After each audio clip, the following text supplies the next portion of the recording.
Coach, first of all, congrats on the win. Hit the 70-point mark for the first time this season. What did you see from your team today? I just thought we were aggressive offensively, and in the first half, from the perimeter, it was nice to see the ball go in the hole. Look at the stat sheet. We didn't make a three, I don't think, the second half, and we still scored 36 points. But how did we do it? We were attacking the rim, we were aggressive, and we got the ball inside. So I think we tried to play inside out as much as we can.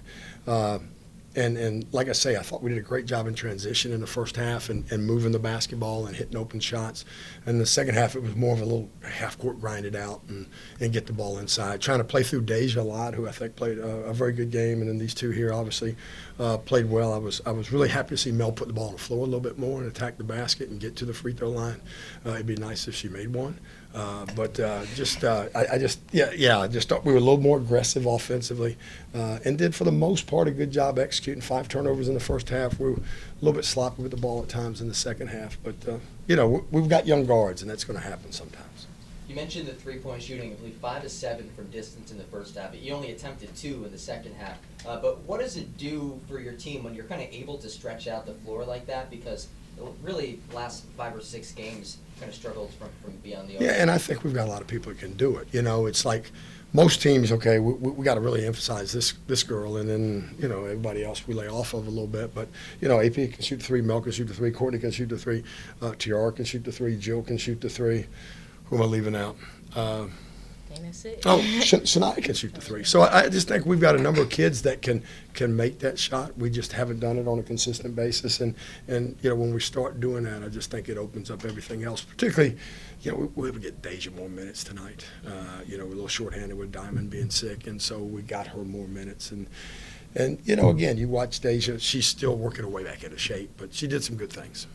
AP, very complete performance from you today, and you've kind of taken the reins now as the starting point guard for this team with Tia. What's that transition been like for you? It's been it's not that hard, but T's been a really good leader to help me during practice, and she talks to me off the court and on the court to get ready. So, and I have Anaya too, so she helps me out through things. The thing was, a lot of times, even when she was on the point, she had T on the floor. She had her out there also, and just kind of being out there solo and being a freshman, I just don't. That's the hardest job. Is you come in and be a freshman post player, and you saw the girl from Augusta's a very good player, 24. I think that's easier, or just a wing player that's going to stay out there and shoot it or drive it, than it is being a point guard and having to run the show and call the plays and all that stuff. So she's done a good job. Mel, 17 points from you today, leading the way offensively. But what's it like when it's not just you scoring, when your whole team, you had 6 players score 6 points or more? So does that kind of take some of the pressure off from you, do you feel like? Yeah, I'd rather have it like that because, it's more fun. You get everybody going, and it's, contagious. Like, when you see somebody doing good, and then it bounces out to the next person. So it's better like that. Coach, between both games today, I believe 80-something alumni coming back from both the men's team and the women's team. Players that you've coached for both the men's and women's program. What's it like for you to coach and have some of those players come back, and then for the players after too? What's it like to play in front of some alumni? Well, first of all, we had a few of our alumni women's players in the locker room after the game, and that's always good, and introduce them to our current players. And we also had 3 recruits in, so introduce them to kids that are prospective players in our program. And then I just fought through about 7 guys that I coached at one point in time as I was coming in here. It's just great to see them and see them back on campus and their pride in UNC Pembroke in both our men's and women's basketball programs. So that's great to see. And then the last thing I told them before the game, and I used to say this before homecoming got moved to football, is that there's going to be people sitting in the stands that will never see you play another game this year, maybe never see you play another game. What kind of impression are you going to leave for our team and our program? And I thought, I would think that people sitting in the stands, regardless of the score, the results, saw a team that played pretty daggone hard and played together and enjoyed playing. So that's what we wanted to show. From the players' perspective, is there anything different when alumni are in town and like Coach said, he kind of talked them in the locker room afterwards, but what was that experience like? It was great meeting them and seeing who played before us. So. I guess it lights a spark, I guess. We played good, so maybe that helped. Yeah, I feel like we played more together too today, and that togetherness of UNC Pembroke just being there and everyone else in the stands just helped raise the energy up. So. You guys played your normal solid defense.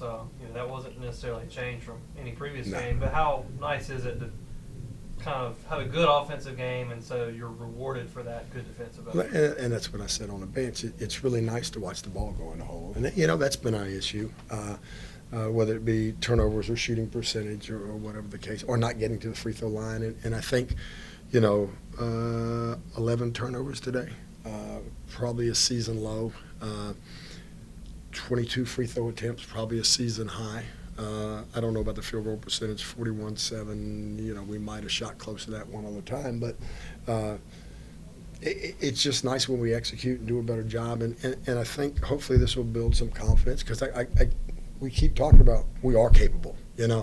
We are capable, and kind of to me, the way we play, unless we play against the real up-tempo teams in the league, 62 to 64 is the magic number. If we can get to 62 or 64 points, we have a chance to win a lot of games. And I think if you look at our schedule thus far, if we had 62 or 64 points, there'd be a big difference in our record. So I think that's it, and just being a little more consistent offensively. And again, if you look at the quarters, what was it, 2015, 16, 17, that's pretty good consistency from quarter to quarter, where we did not have that just terrible quarter. And we've always had one really bad quarter, and we were much more consistent during the course of 40 minutes.